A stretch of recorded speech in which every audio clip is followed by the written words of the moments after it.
Hello students, स्वागत है आप सभी का ज्ञान सागर संस्थान के इस ऑनलाइन प्लेटफॉर्म पर। आशा करते हैं आप सभी स्वस्थ होंगे, अच्छे होंगे। तो आइए दोस्तों, आज का अपना 22 अगस्त का करंट अफेयर्स का सेशन स्टार्ट करते हैं। स्टार्ट करने से पहले आप स्क्रीन पर ये एक फ़ोटो देख रहे हैं, सुभाष चंद्र बोस जी का। एक ये मोटिवेशनल जो है विचार, उच्च विचारों से कमजोरियां दूर होती हैं। हमें हमेशा उच्च विचार पैदा करते रहना चाहिए। यानी जो है हमारी जो सोच है, जो हमारे विचार हैं, वो कैसे होने चाहिए, हाई लेवल के होने चाहिए।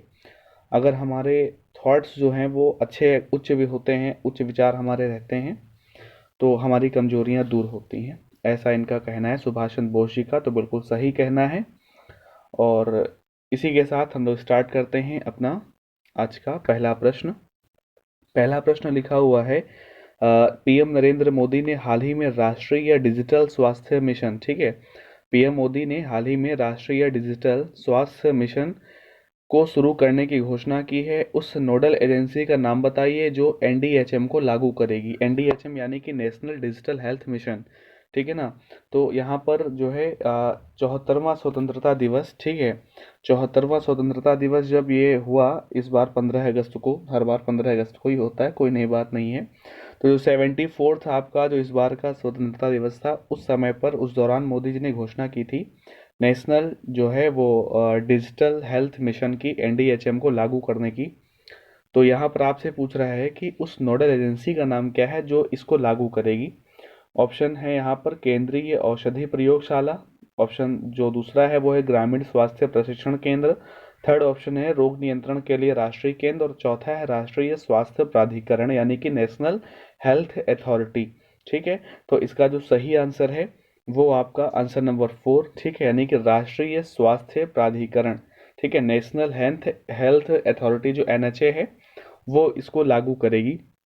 ठीक है, तो आइए देख लेते हैं इसका स्पष्टीकरण। ये जो यहाँ पर आप देख रहे हैं फोटो में भी, कि जो ये नेशनल हेल्थ डिजिटल जो मिशन है, नेशनल डिजिटल हेल्थ मिशन, इसके बारे में क्या क्या पॉइंट्स हैं वो यहाँ पर देख लेते हैं, साथ में आपको लिखने भी हैं।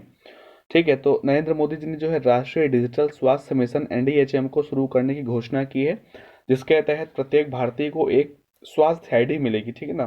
स्वास्थ्य आईडी का मतलब यहाँ पर मैं आपको बता दूं, ये यहाँ पर आप देख रहे हो, ठीक है, ये यहाँ पर एक जो पिक्चर इंसर्ट की है, इसमें सारी बातें लिखी हुई हैं कि यूनिक हेल्थ आईडी बनेगी और उस पर अपलोड होंगे डॉक्टरों के पर्चे। यानी कि जिस तरीके से आधार कार्ड है, पैन कार्ड है, ये सारी आईडी आपको मिलती हैं, उसी प्रकार से एक यूनिक हेल्थ आईडी होगी।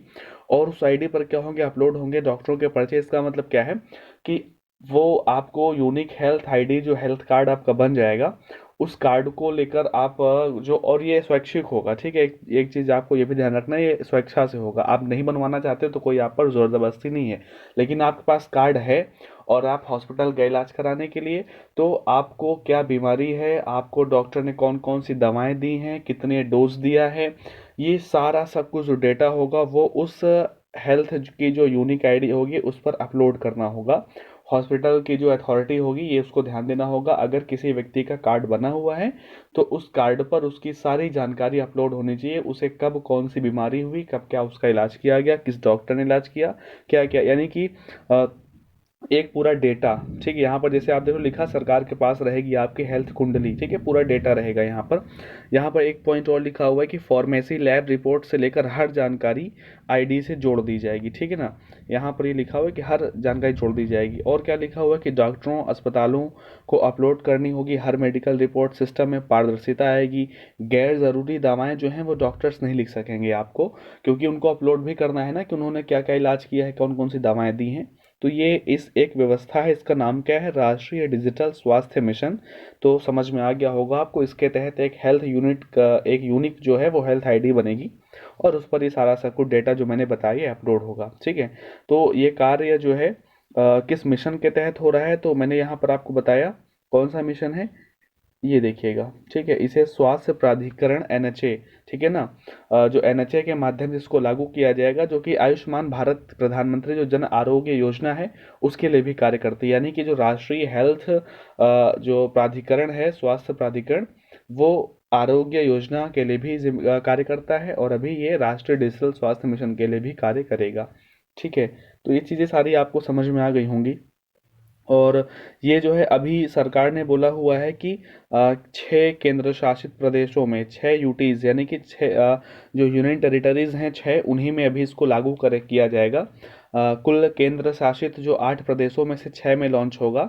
यानी कि पहला है आपका चंडीगढ़, दूसरा आपका लद्दाख, तीसरा दादर नगर हवेली और दमन दीव, चौथा है आपका पुदुचेरी, पांचवा है अंडमान निकोबार समूह और छठवां है लक्षद्वीप। ठीक है, तो ये जो 6 नाम मैंने लिए हैं आप इनको सुन लीजिएगा ध्यान से, बारी बारी इनको लिख लीजिएगा। अभी केवल ये 6 केंद्र शासित प्रदेशों में लॉन्च हो रही है, बाकी आगे और भी राज्यों में इसको रखा जाएगा, लॉन्च किया जाएगा। ठीक है, बाकी यहाँ पर जो है और बात की जाए एनएचए के बारे में। ठीक है, जो आपका नेशनल हेल्थ अथॉरिटी है, नेशनल हेल्थ अथॉरिटी की जो सीईओ है इस समय, उनका नाम है इंदु भूषण। ठीक है, क्या नाम है? इंदु भूषण। ये क्या है? राष्ट्रीय जो स्वास्थ्य प्राधिकरण है एनएचए, इसकी ये सीईओ है इंदु भूषण। और एनएचए का जो हेडक्वार्टर है वो आपका कहाँ पर है? नई दिल्ली में है। ठीक है, ये सारी जानकारी जो है आपको समझ में आ गई होगी। नेशनल डिजिटल हेल्थ मिशन क्या है, कैसे है और कैसे ये कार्य करेगा, इसके बारे में मैंने आपको बताया। अधिक जानकारी के लिए जो है आप गूगल का रुख कर सकते हैं। और हम लोग बढ़ते हैं अपने अगले दूसरे प्रश्न पर। दूसरा प्रश्न लिखा हुआ है कि अगले 1000 दिनों में लगभग कितने भारतीय गांवों को ऑप्टिकल ऑप्टिकल फाइबर से जोड़ा जाएगा। ठीक है, यहाँ पर लिखा हुआ है कि अगले 1000 दिनों में लगभग जो है 1000 दिनों में कितने भारतीय गांवों को ऑप्टिकल फाइबर से जोड़ा जाएगा। ऑप्शन 2 लाख, 6 लाख, 3 लाख, 5 लाख। तो इसका सही आंसर यहाँ पर आप देख रहे हैं क्या लिखा हुआ है। सही आंसर इसका लिखा हुआ है कितना? 6 लाख। ठीक है, कितना लिखा हुआ है? 6 लाख। तो आने वाले 1000 दिनों में लगभग 6 लाख भारतीय गांवों को ऑप्टिकल फाइबर से जोड़ा जाएगा। भारत नेट, जो कि भारत के ब्रॉडबैंड नेटवर्क लिमिटेड यानी कि बीबीएनएल, ठीक है ना, भारत के ब्रॉडबैंड नेटवर्क लिमिटेड द्वारा कार्यान्वित ऑप्टिकल फाइबर का उपयोग करके दुनिया का सबसे बड़ा ग्रामीण ब्रॉडबैंड कनेक्टिविटी कार्यक्रम है। भारत नेट क्या है? भारत नेट यहाँ पर लिखा हुआ है, भारत नेट क्या है? दुनिया का सबसे बड़ा ग्रामीण ब्रॉडबैंड कनेक्टिविटी कार्यक्रम है। और इसी भारत नेट कार्यक्रम के तहत 6 लाख गांवों को ऑप्टिकल फाइबर से जोड़ा जाएगा। अगर आपको ध्यान हो, यह चीज़ जो है वो केंद्रीय बजट 2019-20 सॉरी 2020-21 का जो केंद्रीय बजट आया था, उस बजट में इस चीज़ का जो है जिक्र किया गया था कि 6 लाख गांवों को जो है भारत नेट के तहत जोड़ा जाएगा। एक ब्रॉडबैंड कनेक्टिविटी कार्यक्रम होगा दुनिया का सबसे बड़ा।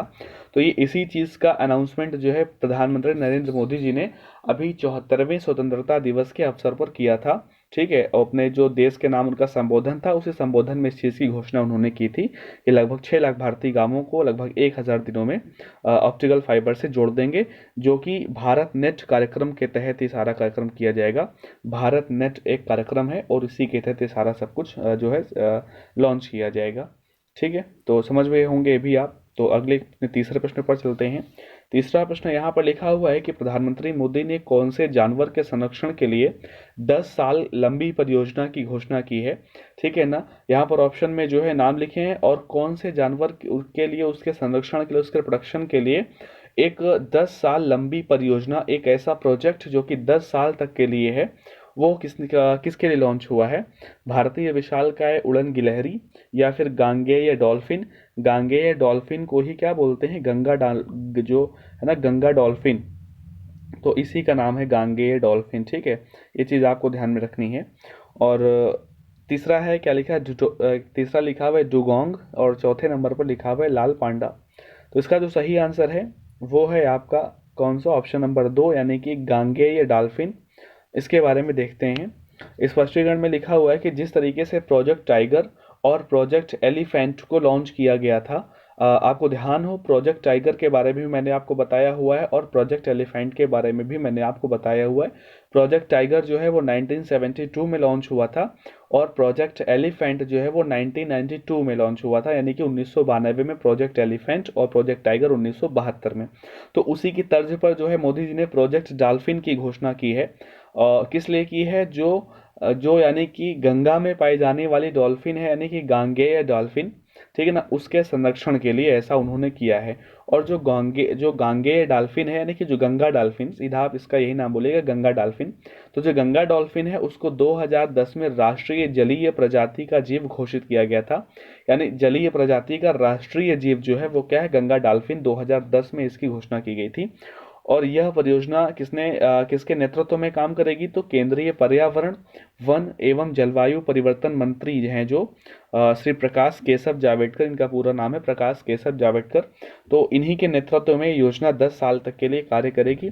इस परियोजना में आधुनिक तकनीकी के उपयोग और विशेष रूप से अवैध शिकार विरोधी गतिविधियों के माध्यम से डॉल्फिन और जलीय आवास का संरक्षण शामिल है। ठीक है, तो इस परियोजना में जो है आधुनिक तकनीक का जो है वो मॉडर्न टेक्नोलॉजी जो है उसको यूज़ करेंगे। और विशेष रूप से यहाँ पर क्या करना है कि जो अवैध शिकार है और जो अवैध शिकार किए जाते हैं, इलीगल तरीके से जो शिकार वगैरह होते हैं, उनको कम करना, उनको रोकना है। और डॉल्फिन का जो है वो आवास, जो जलीय आवास है उसको यानी कि क्या करना, संरक्षित करना, उसको प्रोटेक्ट करना है। और यहाँ पर एक बात लिखी हुई है कि भारत में लगभग जो है 3700 गंगा नदी डॉल्फिन है। ऑफिशियल जो आंकड़ों के अनुसार जो है बता रहे हैं कि भारत में लगभग, ठीक है, लगभग कितनी 3700 गंगा नदी डॉल्फिन मौजूद हैं भारत में। ठीक है, तो ध्यान क्या देना है आपको, अभी पीएम मोदी ने क्या लॉन्च किया है, कौन सा एक कार्यक्रम है, प्रोजेक्ट डॉल्फिन। इसकी भी अनाउंसमेंट जो है उन्होंने 74th इंडिपेंडेंस डे पर ही की थी। ठीक है, ध्यान दीजिएगा। और प्रोजेक्ट डॉल्फिन क्यों, उसको प्रोटेक्ट करने के लिए, उसके आवास को प्रोटेक्ट करने के लिए। ठीक है, जिस प्रकार प्रोजेक्ट टाइगर और एलिफेंट चल रहा है उसी प्रकार से प्रोजेक्ट डॉल्फिन 10 साल की अवधि की एक ये लंबी परियोजना है। ठीक है, एक लंबा प्रोजेक्ट है। और प्रकाश जावड़ेकर जी के नेतृत्व में ये कार्य यानी कि ये परियोजना पूरी की जाएगी। ठीक है, और गंगा नदी जो गंगा नदी डॉल्फिन है उसको 2010 में राष्ट्रीय जलीय प्रजाति का जीव घोषित किया जा चुका है। ठीक है, तो उम्मीद करते हैं कि आप ये सारी चीज़ें समझ गए होंगे और पॉइंट टू पॉइंट नोट भी कर रहे होंगे। ठीक है, ये आपको मैं जैसे पीडीएफ ये अवेलेबल करा देता हूँ टेलीग्राम चैनल पर और व्हाट्सएप ग्रुप पर भी आपको ये जो है पीडीएफ मिल जाती है। तो बाकी एक बार यहाँ पर ये पढ़ने के बाद मेरे साथ जब आप पढ़ते हैं, वीडियो देखते हैं, तो पॉइंट्स नोट करते हैं, दोबारा जब मैं पीडीएफ अपलोड करता हूँ तो उस पीडीएफ को आप एक बार दोबारा पढ़ लिया करें, तो आपका रिवीजन हो जाएगा और चीज़ें बहुत अच्छे से आपको समझ में आ जाएंगी। ठीक है, तो ये कार्य जरूर करिएगा। इसी के साथ हम लोग अपने अगले चौथे क्वेश्चन पर चलते हैं। चौथा क्वेश्चन है कि महिलाओं के विवाह के लिए न्यूनतम आयु पर पुनर्विचार करने के लिए केंद्र सरकार द्वारा गठित समिति का प्रमुख कौन है। ठीक है, तो ऑप्शन 2 इसका सही आंसर है। ठीक है, कौन सा, इसका जो है ऑप्शन 2 वो जो है सही आंसर है यहाँ पर।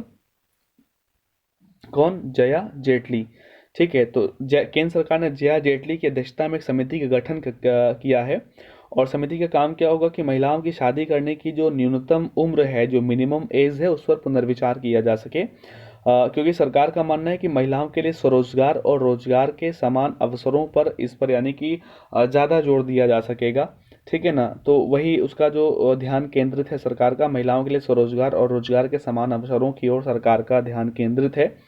उसी पर यानी कि उसी को आगे बढ़ाने के लिए सरकार ने जो महिलाओं की न्यूनतम शादी करने की जो उम्र है, न्यूनतम उम्र, उस पर यानी दोबारा विचार करने के लिए समिति बनाई है। और उस समिति की अध्यक्षा कौन बनी है, जया जेटली। ऑप्शन 2 इसका सही आंसर है, तो ध्यान रखिएगा। बढ़ते हैं अपने अगले 5वें प्रश्न पर। 5वां प्रश्न यहाँ पर आपके सामने है कि मध्य प्रदेश में ग्वालियर चंबल एक्सप्रेस वे का नाम किसके नाम पर किया गया है। ठीक है ना, तो एक एक्सप्रेस वे है, ठीक है, एक हाईवे जो है ग्वालियर चंबल एक्सप्रेस वे, तो पूछ रहा है इसका नामकरण किसके नाम पर कर दिया गया है।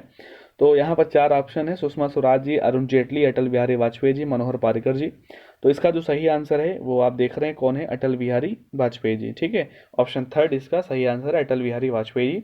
तो पूर्व प्रधानमंत्री जो अटल बिहारी वाजपेयी जी हैं, उनकी जो दूसरी पुण्यतिथि थी इस बार। ठीक है, तो दूसरी पुण्यतिथि के अवसर पर मध्य प्रदेश के मुख्यमंत्री शिवराज सिंह चौहान, ये जो है शिवराज सिंह चौहान ने घोषणा की है कि जो ग्वालियर चंबल एक्सप्रेस वे है उसका नाम श्री अटल बिहारी वाजपेयी चंबल प्रोग्रेस वे के रूप में रखा जाएगा। क्या रखा जाएगा नाम, देख रहे हो आप कि अटल बिहारी वाजपेयी चंबल प्रोग्रेस वे के रूप में रखा जाएगा। चौहान ने यह भी कहा कि भोपाल में वाजपेयी की एक भव्य प्रतिमा स्थापित की जाएगी। ठीक है ना, तो इसके साथ साथ यानी कि जो ग्वालियर चंबल एक्सप्रेस वे बन रहा है, ठीक है, उसका नाम क्या होगा, श्री अटल बिहारी वाजपेयी चंबल प्रोग्रेस वे।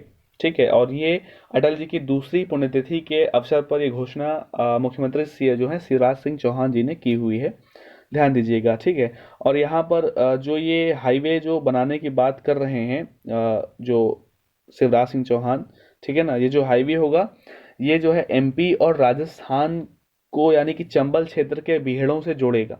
ठीक है। जो ग्वालियर चंबल एक्सप्रेस वे है ये मध्य प्रदेश और राजस्थान को चंबल क्षेत्र के बीहड़ क्षेत्रों से जोड़ता है। ठीक है। और यहाँ पर यानी कि ये जो आप सुनते हो ना चंबल क्षेत्र, उसके जो बीहड़ हैं उनको एमपी और राजस्थान के माध्यम से जोड़ेगा। ठीक है। ये यहाँ पर बताने का यानी कि मतलब है। और यानी कुल मिला के राजस्थान और मध्य प्रदेश को जोड़ने वाला एक्सप्रेसवे होगा ये, इतना ध्यान रखिएगा आप।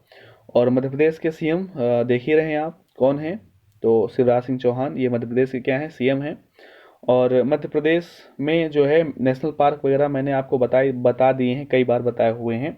नेशनल पार्क राष्ट्रीय उद्यान वगैरह वहाँ पर मध्य प्रदेश की कुछ यूनेस्को साइट्स हैं, यानी कि बोलते हो ना आप कि भारतीय स्थल कितने हैं यूनेस्को में, तो जो भारतीय स्थल यूनेस्को में हैं जो साइट्स हैं, ठीक है ना, यूनेस्को साइट्स एमपी में कितनी है, 3 हैं। ठीक है ना। कौन कौन सी 3 है वो मैं आपको बता दूं कि एक रॉक शेल्टर, ठीक है, क्या है, रॉक शेल्टर, ध्यान दीजिएगा, रॉक शेल्टर, शायद ना दिख रहा हो आपको। ठीक है, रॉक शेल्टर, ठीक है, ये क्या है, ये यूनेस्को साइट है एमपी में। और क्या है, सांची का बौद्ध स्मारक, ठीक है, सांची का क्या है, सांची का बौद्ध स्मारक, ये भी क्या है, एमपी में यूनेस्को साइट। ठीक है।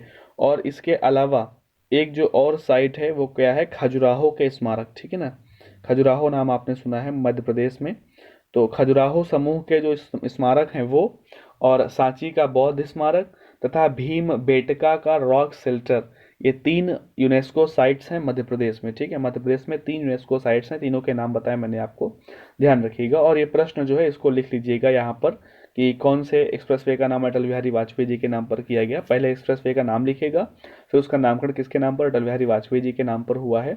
और जो सारी बातें बताएं उसको आप नोट करिएगा। और हम लोग चलते हैं अपने अगले 6वें प्रश्न पर। 6वां प्रश्न है कि भारतीय रेलवे ने किस राज्य या केंद्र शासित प्रदेश में इजई नदी पर दुनिया का सबसे लंबा घाट पुल, घाट पुल का मतलब होता है, इसको अंग्रेजी में बोलते हैं पियर ब्रिज, ठीक है ना, क्या बोलते हैं, पियर ब्रिज। तो दुनिया का सबसे लंबा पियर ब्रिज का निर्माण किया है किस राज्य या केंद्र शासित प्रदेश में, और नदी कौन सी, इजई। तो इजई नदी का आप अगर नाम जानते हैं कहाँ है तो आप ऑप्शन से पहचान पाएंगे। ऑप्शन अरुणाचल प्रदेश, दूसरा है लद्दाख, तीसरा है गोवा और चौथा ऑप्शन है मणिपुर। तो इसका जो सही आंसर है वो है ऑप्शन नंबर 4 यानी कि मणिपुर। ठीक है ना। तो मणिपुर की इजाई नदी पर दुनिया का सबसे लंबा घाट पुल यानी कि पियर ब्रिज का निर्माण कौन कर रहा है, भारतीय रेलवे कर रही है। देखिएगा रेलवे का लोगो यहाँ पर आपको दिख रहा है और ये है वो पियर ब्रिज। ठीक है। तो देखते हैं इसका स्पष्टीकरण। स्पष्टीकरण में लिखा हुआ है कि 111 किलोमीटर लंबी जिरीबाम तपुल इम्फाल लाइन परियोजना, ठीक है ना, तो रेलवे की एक परियोजना प्रोजेक्ट है, कौन सी, जिरीबाम तुपुल इम्फाल लाइन परियोजना। ठीक है, उसी का एक हिस्सा है ये, कौन सा, जो ये वर्ल्ड्स टालेस्ट पियर ब्रिज बन रहा है। ठीक है, उसी का ये क्या है, एक हिस्सा है। ये देखिए यहाँ पर लिखा हुआ है world's tallest pier bridge across river इजाई इन मणिपुर। ठीक है। तो जो है ये भारतीय रेलवे का north east frontier railway zone जो है वो दुनिया का सबसे लंबा घाट पुल का निर्माण कर रहा है। 141 मीटर की ऊंचाई होगी। ठीक है ना, ऊंचाई कितनी होगी, तो यहाँ पर लिखा हुआ है कि 141 मीटर की ऊंचाई होगी। मणिपुर में इजाई नदी के पार 280 करोड़ रुपए का यहाँ पर क्या परिव्यय है, 280 करोड़ रुपए की लागत पर यह 141 मीटर की ऊंचाई पर बन रहा है पियर ब्रिज। ठीक है। 703 मीटर लंबा पुल मणिपुर के इम्फाल से लगभग 65 किलोमीटर पश्चिम में नोनी जिले के मारंगचिंग गांव के पहाड़ी इलाके में स्थित है। ठीक है। और यह जो परियोजना है वो कब तक पूरी होगी, तो यह परियोजना यहाँ पर लिखा हुआ है कि मार्च 2022 में जाकर पूरी होगी। और यहाँ पर लिखा हुआ है कि परियोजना में कुल 45 सुरंगें होंगी और सुरंग संख्या 12 की कुल लंबाई 10.280 किलोमीटर होगी, जिससे यह उत्तर पूर्व की सबसे लंबी सुरंग बन जाएगी। ठीक है। तो वो एक अलग चीज़ है। यहाँ पर क्या देखना है आपको, world's tallest pier bridge across river इजाई इन मणिपुर। ठीक है, दुनिया का जो है सबसे लंबा घाट पुल कहाँ पर बन रहा है? मणिपुर की इजाई नदी पर। कौन बना रहा है? भारतीय रेलवे। ये चीज़ आप इतनी बस केवल ध्यान रखिएगा, इजाई नदी कहाँ है? मणिपुर में, और वहीं पर यह जो है पियर ब्रिज बन रहा है। ठीक है, तो इसके अलावा जो है मणिपुर की राजधानी क्या है? जानते हैं आप क्या है मणिपुर की राजधानी? और मणिपुर के मुख्यमंत्री, ठीक है, मणिपुर के मुख्यमंत्री कौन है? ये सारी चीज़ें आप खुद से ढूंढ के लिखिएगा। मणिपुर के राज्यपाल और मणिपुर के मुख्यमंत्री, ये सारी चीज़ें आप एक बार ध्यान दीजिएगा। मणिपुर की राजधानी तो बहुत आसान है, आपके सामने यहाँ पर लिखा हुआ है इम्फाल। ठीक है ना, सामने आपके इम्फाल यहाँ पर लिखा हुआ है। और राज्यपाल और मुख्यमंत्री कौन है मणिपुर के, वो जरा यहाँ पर कमेंट में आप लिखिएगा। मणिपुर में एक चीज़ मैं और आपको बता दूं, मणिपुर में आप दो चीज़ें कमेंट करिएगा। तो राज्यपाल का नाम तो बहुत आसान है, आप बता दोगे। दूसरी एक बार मणिपुर के बारे में आप ये सर्च करके लिखिएगा कि मणिपुर में कौन सा एक राष्ट्रीय पार्क है जो दुनिया में अपनी किसी एक खास चीज़ के लिए फेमस है। ठीक है, मणिपुर का कौन सा एक ऐसा राष्ट्रीय उद्यान, नेशनल पार्क, जो दुनिया में अपने किसी एक खास वजह के लिए वो फेमस है। ठीक है, वो हमें ज़रा आप कमेंट में लिखकर बताइएगा मणिपुर में कौन सा है। ठीक है, और हम लोग बढ़ते हैं अपने अगले प्रश्न नंबर 7 पर। ठीक है, प्रश्न नंबर 7 यहाँ पर लिखा है, कौन से मंत्रालय ने नशा मुक्ति भारत अभियान, कौन से मंत्रालय ने नशा मुक्त भारत अभियान शुरू किया है? तो ऑप्शन यहाँ पर 4 ऑप्शन है, और इसका जो सही आंसर है उत्तर नंबर 3 जो है वो क्या है? Ministry of social justice and empowerment. ठीक है ना, क्या है उत्तर number 3? Ministry of social justice and empowerment. ठीक है ना, तो जो सामाजिक न्याय और मंत्रालय जो है, सामाजिक न्याय और अधिकारिता मंत्रालय, ठीक है, सोशल जस्टिस एम्पावरमेंट, उसने शुरू किया है क्या? नशा मुक्त भारत अभियान। कौन सा अभियान है? नशा मुक्त भारत अभियान। ठीक है, ड्रग मुक्त इंडिया। तो ये जो है क्यों शुरू किया है, किस वजह से? तो राज्य सरकारों और 272 जिला कलेक्टरों ने सामाजिक न्याय और अधिकारिता मंत्रालय द्वारा नशा मुक्त भारत अभियान या फिर ड्रग मुक्त भारत नाम से 7 महीने चलने वाली नशा विरोधी मुहिम को शुरू किया है, जो 31 मार्च 2020 तक यानी कि चलेगी। ठीक है, ये मुहिम कब तक चलेगी? 31 मार्च 2021 तक। 7 महीने के लिए एक अभियान शुरू किया है, नशा मुक्त भारत अभियान। ठीक है, तो और यहाँ पर अगला पॉइंट एक लिखा हुआ है कि केंद्रीय मंत्री ने जो है वो वीडियो कॉन्फ्रेंसिंग के दौरान द्वारका, नई दिल्ली, यानी कि नई दिल्ली के द्वारका क्षेत्र में राष्ट्रीय सामाजिक संस्थान, राष्ट्रीय सामाजिक रक्षा संस्थान NIST की इमारत का भी क्या किया? उद्घाटन किया हुआ है। ठीक है, तो जो थावर चंद गहलोत इसके मंत्री हैं, मैं एक चीज़ आपको बता दूं कि जो ministry of social justice and empowerment है, यानी कि सामाजिक न्याय और अधिकारिता मंत्री केंद्र सरकार में कौन है? थावर चंद गहलोत। उन्होंने ही ये नशा मुक्त भारत अभियान शुरू किया, जो कि 7 महीने के लिए एक अभियान है। और उन्होंने दूसरा एक काम क्या किया कि नई दिल्ली के द्वारका क्षेत्र में सामाजिक रक्षा संस्थान की एक बिल्डिंग का उद्घाटन भी किया। ठीक है, दोनों चीज़ें आपको ध्यान रखनी है यहाँ पर। और ये 4 ऑप्शन जो आपको देख रहे हैं, चारों में से सारों मंत्रालयों के नाम आप ध्यान दे सकते हैं। मिनिस्ट्री ऑफ होम अफेयर्स के मंत्री हैं कौन? यानी कि गृह मंत्री अमित शाह जी हैं। Ministry of health and family welfare, यानी कि जो है स्वास्थ्य एवं परिवार कल्याण मंत्री डॉक्टर हर्षवर्धन सिंह। और थर्ड ऑप्शन तो मैंने अभी बताया, सोशल जस्टिस एंड एम्पावरमेंट, यानी कि थावर चंद गहलोत मंत्री हैं। और ministry of housing and urban affairs, यानी कि शहरी एवं आवास एवं शहरी मामलों के जो मंत्री हैं वो कौन है? हरदीप सिंह पुरी। तो यहाँ पर चारों मैंने आपको मंत्रालयों के भी नाम बताए, ध्यान दीजिएगा इनको। और इन्हीं के साथ हम लोग बढ़ेंगे अपने अगले 8वें प्रश्न पर। 8वां प्रश्न लिखा हुआ है कि किस मंत्रालय ने स्वतंत्रता दिवस 2020 के अवसर पर फिट इंडिया फ्रीडम, ठीक है ना, ये देखिएगा बता रहा है कि कौन सा एक अभियान है? तो fit India freedom run launch किया है। फिट इंडिया फ्रीडम रन किसने लॉन्च किया है, ये आपसे पूछ रहा है। तो इसका ऑप्शन नंबर जो 2 है, ठीक है ना, कौन सा? ऑप्शन नंबर 2, ये इसका सही आंसर है। Ministry of youth affairs and sports, ठीक है, यानी कि केंद्रीय युवा मामलों और खेल मंत्रालय, उसके द्वारा fit India freedom run launch किया गया है।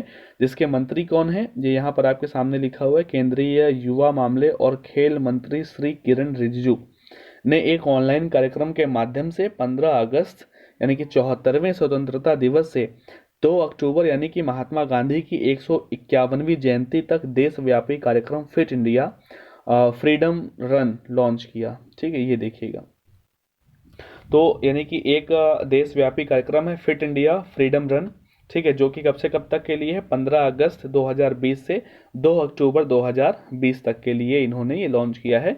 केंद्रीय युवा मामलों और खेल मंत्री हैं श्री किरण रिजिजू, ठीक है ना, उन्हीं के मंत्रालय द्वारा किया गया है। एक राज्य मंत्रालय है स्वतंत्र प्रभारी, उसी के मंत्री हैं किरण रिजिजू, उन्हीं के द्वारा ये कार्यक्रम लॉन्च किया गया है। ठीक है, आगे बढ़ते हैं अपने अगले यानी कि प्रश्न संख्या 9 पर।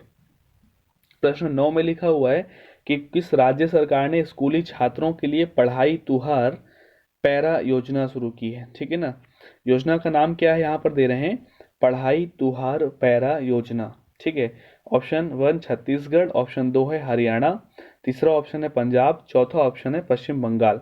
तो इसका जो सही आंसर है वो है ऑप्शन संख्या 1 यानी कि छत्तीसगढ़। ठीक है ना, ऑप्शन संख्या 1 छत्तीसगढ़ इसका सही उत्तर है।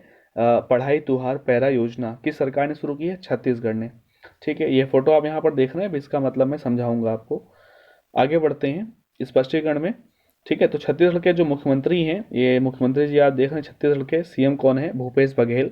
इन्होंने स्कूली छात्रों को जो है अपने संबंधित इलाकों में सीखने और सक्षम बनाने के लिए पढ़ाई तुहार पैरा योजना, ठीक है ना, कौन सी, पढ़ाई तुहार पैरा योजना शुरू की है, क्योंकि कोरोना वायरस के प्रकोप के कारण कक्षाएं निलंबित हो रही हैं। ठीक है ना, तो ये योजना क्या है मैं आपको बता दूं, पढ़ाई तुहार पैरा, पैरा यानी ये जो यहाँ पर एक फोटो अभी दिखाई थी मैंने आपको, ये आप यहाँ पर देख रहे हो कि एक एक लाइन में बच्चे बैठे हुए हैं। ठीक है, ये आप देख रहे हो एक एक लाइन में बच्चे यहाँ पर बैठे हुए हैं, यानी एक पारा। ठीक है ना, आप देखो इसको, यानी कि हम लोग जो है पारा भी बोलते हैं। एक लाइन अगर है तो उसको पारा बोला जाता है, अलग अलग पारा इसको, जैसे एक लाइन है इसको पारा बोला जाएगा। तो ये यही इसका मतलब है, पढ़ाई तुहार पैरा या फिर पढ़ाई तुहार पारा।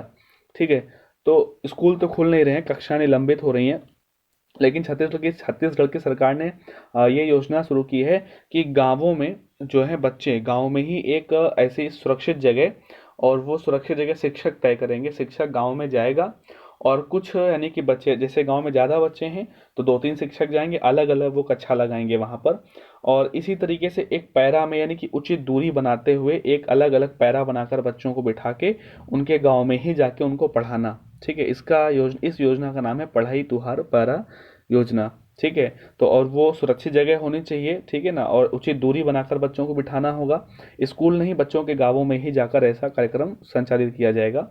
छत्तीसगढ़ सरकार ने यह योजना बच्चों की पढ़ाई बाधित न हो इस वजह से शुरू की है। ठीक है, छत्तीसगढ़ के बारे में यहाँ पर लिखा हुआ है राजधानी रायपुर, राज्यपाल अनुसुईया उइके हैं, और छत्तीसगढ़ में जो राष्ट्रीय उद्यान है वो यहाँ पर देखिएगा लिखे हैं, इंद्रावती राष्ट्रीय उद्यान और कांगेर घाटी राष्ट्रीय उद्यान। ठीक है, ये छत्तीसगढ़ के राष्ट्रीय उद्यान है, और भी है एक संजय गांधी करके राष्ट्रीय उद्यान वहाँ पर है।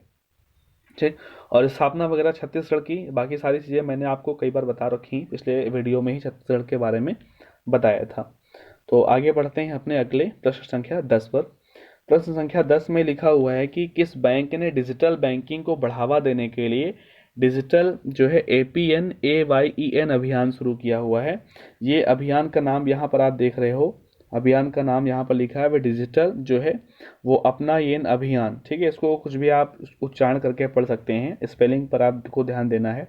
किस बैंक ने इसको शुरू किया है, option Indian overseas bank, option 2 है भारतीय स्टेट बैंक, तीसरा ऑप्शन है केनरा बैंक, और चौथा ऑप्शन है पंजाब नेशनल बैंक। तो इसका जो सही आंसर है वो है पंजाब नेशनल बैंक। ठीक है, पंजाब नेशनल बैंक ने डिजिटल बैंकिंग को बढ़ावा देने के लिए इस योजना का शुरुआत किया है। योजना का नाम आप जो है स्क्रीन पर इस फोटो में आपको दिखाई पड़ रही है, इसको ऐसे ही नोट करिएगा। डिजिटल जो है वो अपना ये कैंपेन यानी अभियान किसने शुरू किया, आगे डैश करके आप लिखोगे पंजाब नेशनल बैंक। ठीक है, देखते हैं इसका स्पष्टीकरण। ठीक है, तो पंजाब नेशनल बैंक के जो CEO हैं और MD यानी कि प्रबंध निदेशक और मुख्य कार्यकारी अधिकारी जो हैं पंजाब नेशनल बैंक के, उनका नाम यहाँ पर आपके सामने लिखा हुआ है। क्या लिखा हुआ है, SS मल्लिकार्जुन राव। ठीक है ना, SS मल्लिकार्जुन राव, ये क्या है, पंजाब नेशनल के MD एंड CEO हैं। इन्होंने ही इसका जो है वो शुभारंभ किया, इसका उद्घाटन किया है इस अभियान का। क्यों किया है, कोविड-19 के लिए PM केयर्स कोष में दान करने के महान कारण में भाग लेने के लिए यह एक अभियान शुरू किया है। अभियान जो है वो 15 अगस्त 2020 से शुरू होता है और 31 मार्च 2021 तक चलता है। यानी यह अभियान कब से कब तक के लिए है, 15 अगस्त 2020 से 31 मार्च 2021 तक के लिए अभियान ये है। अभियान के तहत क्या होगा कि बैंक प्रत्येक ग्राहक की ओर से पीएम केयर्स फंड में 5 रुपए का योगदान करेगा, जो एक वित्तीय लेन देन का संचालन करता है। ठीक है ना, कि पंजाब नेशनल बैंक में ग्राहकों के जो खाते हैं, तो ग्राहकों के खातों से 5 रुपए का योगदान जो पीएम केयर्स फंड में दिया जाएगा, ग्राहकों की स्वेच्छा से ये होगा। ठीक है, जो प्रधानमंत्री केयर्स जो फंड है उसमें वहाँ पर पैसा पंजाब नेशनल बैंक ग्राहकों की तरफ से देगी। तो अभियान का नाम ध्यान रखना है और कब से कब तक के लिए है, किस बैंक ने इसको लॉन्च किया है, सारी चीज़ें आपको ध्यान रखनी है। तो बैंक तो आपको दिख रही है, पंजाब नेशनल बैंक ने इसको लॉन्च किया है। ठीक है, और पंजाब नेशनल बैंक के एमडी और सीईओ कौन है, तो स्क्रीन पर आपके सामने पहली लाइन पे ही लिखा हुआ है एसएस मल्लिकार्जुन राव, इसको नोट करिएगा। ठीक है ना, और पीएनबी की स्थापना कब हुई थी, ये इसको भी आपको नोट करना है। तो पीएनबी की जो स्थापना है वो हुई थी 19 मई 1984 को। कब हुई थी? 19 मई 1984 को पंजाब नेशनल बैंक की स्थापना हुई थी लाहौर में। लाहौर जो कि आज के समय कहाँ पर है, पाकिस्तान में है, तो वहीं लाहौर में इसकी स्थापना हुई थी। ठीक है, तो स्वदेशी आंदोलन के कई कार्यकर्ता इसमें जुड़े हुए थे, लाला लाजपत राय हैं, ठीक है, लाला किशन हरदयाल, ऐसे करके लोग जो हैं वो उन्हीं लोगों के द्वारा नींव रखी गई थी पंजाब नेशनल बैंक की, स्वदेशी आंदोलन से प्रेरित होकर। ठीक है, तो 1894 में स्थापना हुई थी इसकी, ध्यान रखना है किसकी, पीएनबी की, लाहौर में हुई थी। और वर्तमान समय में इसके जो है वो सीईओ और एमडी कौन है, एसएस मल्लिकार्जुन राव। टैगलाइन जो है वो बैंक्स की आपको ध्यान रखनी होती है, कई बार पूछते हैं। ठीक है, तो इसकी टैगलाइन है द नेम, ठीक है, द नेम कैन, ठीक है, द नेम यू कैन, ठीक है, the name you can bank upon, इसको लिख लीजिएगा। टैगलाइन पीएनबी की क्या है, ये जो है बैंक के पेपर में तो निश्चित पूछता है, 1 नंबर का ये प्रश्न, बैंकों की टैगलाइन जो है निश्चित आती है अगर आईबीपीएस वगैरह का एग्जाम देते हैं, देखते होंगे आप वहाँ पर, और अभी एसएससी रेलवे जैसे एग्जाम्स में भी पूछने लगा है। ठीक है, तो टैगलाइन क्या है, the name you can bank upon. ठीक, तो बाकी सारी चीज़ें मैंने यहाँ आपको बताई हैं, आप नोट कर चुके होंगे सारी बातें। और इसी के साथ हम लोग बढ़ते हैं अपने प्रश्न नंबर 11 पर। यहाँ पर आज प्रश्न की संख्या बढ़ाई है हमने, क्योंकि कुछ इंपॉर्टेंट क्वेश्चन थे, इस वजह से इसको बढ़ा दिया है। The beauty of living twice नामक पुस्तक के लेखक कौन है? 4 option, Jennifer Lawrence, Gal Gadot, और तीसरा ऑप्शन नताली पोर्टमैन, चौथा ऑप्शन है शेरन स्टोन। तो इसका जो सही आंसर है वो आप देख चुके हैं स्क्रीन पर अपनी। ठीक है, इसका सही आंसर कौन सा है, तो शेरन स्टोन ही इसका सही आंसर है, ये यहाँ पर आपने देखा। उत्तर संख्या 5 शेरन स्टोन। ठीक है, तो ये एक हॉलीवुड अभिनेता है शेरन स्टोन, और इन्होंने मार्च 2021 में अपने संस्मरण the beauty of living twice के विमोचन की घोषणा की। ठीक है, ये पुस्तक इनके द्वारा लिखी जा चुकी है, the beauty of living twice, लेकिन इसका जो है वो उद्घाटन, इसका विमोचन यानी कब करेंगे, वो मार्च 2021 में करेंगे। और उन्होंने ट्विटर पर पुस्तक के कवर का अनावरण किया, यानी पुस्तक का जो कवर है वो ट्विटर पर इन्होंने डाला। और ये जो है पुस्तक अल्फ्रेडा नोएफ द्वारा प्रकाशित करने के लिए तैयार है। तो ये प्रकाशन कौन करेगा, और ये सारी चीज़ें जो हैं आपके लिए इंपॉर्टेंट नहीं है। इंपॉर्टेंट आपके लिए बस इतना ही है कि इस पुस्तक का जो है वो नाम आप ध्यान रखेंगे, the beauty of living twice, और इसके लेखक कौन है, तो शेरन स्टोन। बस ये 2 चीज़ें आपको यहाँ पर ध्यान रखनी है। पुस्तक का विमोचन कब होगा, मार्च 2021 में। इसके अलावा आपको यहाँ पर कुछ लिखने की आवश्यकता नहीं है। अपने प्रश्न नंबर 12 पर चलते हैं कि उस व्यक्ति का नाम बताइए जिसने फुल स्पेक्ट्रम इंडियाज वॉर्स 1972-2020 नामक पुस्तक लिखी है। यहाँ पर भी एक किताब का जो है नाम दिया गया है और उसके लेखक का नाम पूछा गया है। उसके लेखक का नाम जो है आपके सामने स्क्रीन पर आपको दिख रहा है, अर्जुन सुब्रमण्यम। ठीक है, और पुस्तक का नाम क्या है, पुस्तक का नाम ने भी आपने देखा क्या है पुस्तक का नाम, तो ये फुल स्पेक्ट्रम। ठीक है, क्या है, फुल स्पेक्ट्रम इंडियाज वॉर्स 1972-2020, ये पुस्तक का नाम है। इसको पूरा लिखिएगा, फिर इसके लेखक का नाम लिखिएगा, अर्जुन सुब्रमण्यम। अर्जुन सुब्रमण्यम कौन है, तो सेवानिवृत्ति एयर वॉइस मार्शल हैं। ठीक है ना, ये देखिएगा यहाँ पर लिखा हुआ है, ये कौन है, सेवानिवृत्ति यानी कि रिटायर्ड एयर वॉइस मार्शल हैं अर्जुन सुब्रमण्यम। इनकी पुस्तक जो है, और ये पुस्तक जो है दूसरी यानी कि अगली कड़ी है किस पुस्तक की, एक पुस्तक इसके पहले इनकी और आ चुकी है, इसका देखिए नाम लिखा है, क्या लिखा नाम, India's Wars a military history 1947-1971। ठीक है, तो ये पहले पुस्तक एक आ चुकी है और उसी का ये सेकेंड पार्ट है, तभी तो आप देखिएगा यहाँ पर 1972 से 2020 लिखा हुआ है। पहली पुस्तक 1947 से 1971 तक की हिस्ट्री बताती है, और दूसरी पुस्तक 1972 से लेकर 2020 तक की हिस्ट्री बताती है। ठीक है, तो पुस्तक का नाम और उसके लेखक क्या हैं, तो सेवानिवृत्ति एयर वॉइस मार्शल हैं। ठीक है। और इसकी पहली स्टेज की जो पुस्तक थी उसका नाम जो यहाँ पर मैंने लिखा हुआ है, इसको भी आप कॉपी पर लिख लीजिएगा। ठीक। अगला प्रश्न यहाँ पर प्रश्न नंबर 13 लिखा हुआ है कि अगस्त 2020 में निधन हो गया किसका, चेतन चौहान का, जो कि एक प्रसिद्ध क्या है। तो ये बहुत ही फेमस पर्सनालिटी, आप बहुत अच्छे जानते हैं, ये पूर्व क्रिकेटर हैं। यहाँ पर देखिएगा फोटो में लिखा हुआ है, क्या लिखा हुआ है फोटो में, former Indian cricketer Chetan Chauhan, ठीक है ना। तो ये पूर्व क्रिकेटर हैं और राजनेता भी, ठीक है ना। तो चेतन चौहान कौन थे, क्रिकेटर भी थे और राजनेता भी थे, यानी कि यहाँ पर जो है ऑप्शन नंबर 4 जो है वो सही है, दोनों 1 और 2, यानी कि पहला ऑप्शन दूसरा ऑप्शन दोनों सही हैं। तो पूर्व भारतीय क्रिकेटर और उत्तर प्रदेश कैबिनेट मंत्री, उत्तर प्रदेश सरकार में ये कैबिनेट मंत्री थे। कौन सा मंत्रालय था इनके पास, सैनिक कल्याण मंत्रालय, होमगार्ड्स, प्रांतीय रक्षक दल और नागरिक सुरक्षा, ठीक है। तो सैनिक कल्याण मंत्रालय, होमगार्ड्स मंत्रालय, प्रांतीय रक्षक दल और नागरिक सुरक्षा मंत्रालय इनके पास था, उसके कैबिनेट मंत्री थे। तो चेतन चौहान का जो है 73 साल की उम्र में कोविड-19 के कारण मेदांता अस्पताल में गुरुग्राम हरियाणा में इनका निधन हुआ। और इनका जन्म जो है वो 21 जुलाई 1947 को उत्तर प्रदेश के बरेली में हुआ था और वह भारतीय जनता पार्टी से जुड़े हुए थे। 1981 में उन्हें क्या मिला था, ये जो है ध्यान देंगे आप, 1981 में इन्हें अर्जुन पुरस्कार मिला हुआ था। ये इंपॉर्टेंट चीज़ है।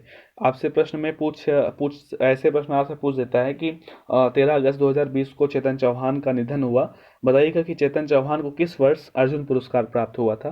तो 1981 में इनको अर्जुन पुरस्कार मिला हुआ था और ये उत्तर प्रदेश सरकार में कैबिनेट मंत्री थे, यानी कि राजनेता भी थे, लीडर थे, बीजेपी से जुड़े हुए थे, ठीक है। तो ये भी प्रश्न आपका पूरा होता है अभी इसी के साथ। और एक लास्ट प्रश्न जो बचा हुआ उस पर चलते हैं कि कौन सी राज्य सरकार ने स्वतंत्रता दिवस 2020 पर yellow chain e commerce platform launch किया, ठीक है ना। तो यानी कि पूछ रहा है आपसे कि कौन सी राज्य सरकार ने yellow chain e commerce platform launch किया है, असम, त्रिपुरा, मिजोरम या फिर नागालैंड। तो ये जो फोटो आप यहाँ पर देख रहे हो, अगर इन व्यक्ति को आप पहचानते हैं तो आप जान जाएंगे ये किस राज्य के मुख्यमंत्री हैं। तो ये जो हैं आपके नागालैंड के मुख्यमंत्री हैं। तो इसका सही आंसर क्या है, ऑप्शन 4 यानी कि नागालैंड। ठीक है, देखते हैं क्या है यहाँ पर। तो नागालैंड के मुख्यमंत्री जो है नेपी रियो लिखा है, यानी कि नेफ्यू रियो बोला जाता है। नेफ्यू रियो ने सचिवालय प्लाजा कोहिमा में भारत के स्वतंत्रता दिवस के राज्य स्तर के उत्सव के दौरान येलो चेन को एक ई कॉमर्स मंच लॉन्च किया, ठीक है। और ये क्यों किया है, जो राज्य में स्थानीय व्यापार और उद्यमिता को बढ़ावा देने के लिए, ठीक है ना। जो येलो चैन है उस पर निवेश और उसका विकास जो है वो किसके द्वारा किया जाएगा, तो जो नागालैंड का विकास प्राधिकरण है, ठीक है ना, नागालैंड का जो विकास प्राधिकरण है उसके द्वारा इसको बढ़ाया जाएगा आगे, इसको यानी कि इसका जो है मैनेजमेंट किया जाएगा। और क्यों किया जाएगा, ताकि स्थानीय व्यापार और उद्यमिता को बढ़ावा दिया जा सके। पहले मैंने बताया कि स्थानीय व्यापार और उद्यमिता को बढ़ावा देने के लिए नागालैंड की सरकार ने ऐसा किया हुआ है और इसी के नाम से एक मोबाइल एप्लीकेशन भी इन्होंने लॉन्च किया है, ठीक है। नागालैंड के बारे में लिखा हुआ है कि राजधानी कोहिमा है, मुख्यमंत्री कौन है, नेफ्यू रियो, और राज्यपाल नागालैंड के कौन है, तो रविंद्र नारायण रवि यानी कि RN रवि नागालैंड के राज्यपाल हैं। नागालैंड के प्रमुख त्यौहार कौन से, द हॉर्नबिल फेस्टिवल, द मोत्सुमोंग त्यौहार। हॉर्नबिल जो है पक्षी है, उसी के विशेषता, उसी के महत्व के लिए ये फेस्टिवल यहाँ पर मनाया जाता है। चीज़ आपको पता होगी, जानते होंगे आप। तो यहाँ पर जो है 14 क्वेश्चन की जो सीरीज थी वो आज 22 अगस्त वाली, इसमें 14 क्वेश्चंस यहाँ पर थे, वो यहाँ पर पूरे हो गए। उम्मीद करते हैं कि सभी चीज़ें आपको आसानी से समझ में आई होंगी और आप सभी चीज़ों को अच्छे से नोट भी कर पाए होंगे। आपको नोट्स बनाने में हेल्प मिल रही होगी, करंट अफेयर्स के नोट्स जो आप बना रहे हैं आपको उसमें काफ़ी हेल्प मिल रही होगी। तो इसी के साथ जो है आज का सेशन हम अपना समाप्त करते हैं और अगला सेशन आपको यानी कि अल्टरनेट डेज पे जैसे मैंने बताया था उसी हिसाब से आपको वीडियो प्राप्त होगा, अपलोड किया जाएगा यूट्यूब पर। और वीडियो अगर आपको अच्छी लगती है तो इसको आप लाइक और शेयर ज़रूर करिएगा, कमेंट करके हमें बताएं। और जो 2 क्वेश्चंस मैंने आपसे कमेंट में पूछे हैं वीडियो के बीच में, तो उनको भी कमेंट में आप लिखिएगा, ठीक है, चलिएगा। तब तक आप सभी अपना ध्यान रखिएगा, घर वालों का ध्यान रखिएगा, बढ़िया रहिएगा, अच्छे रहिएगा।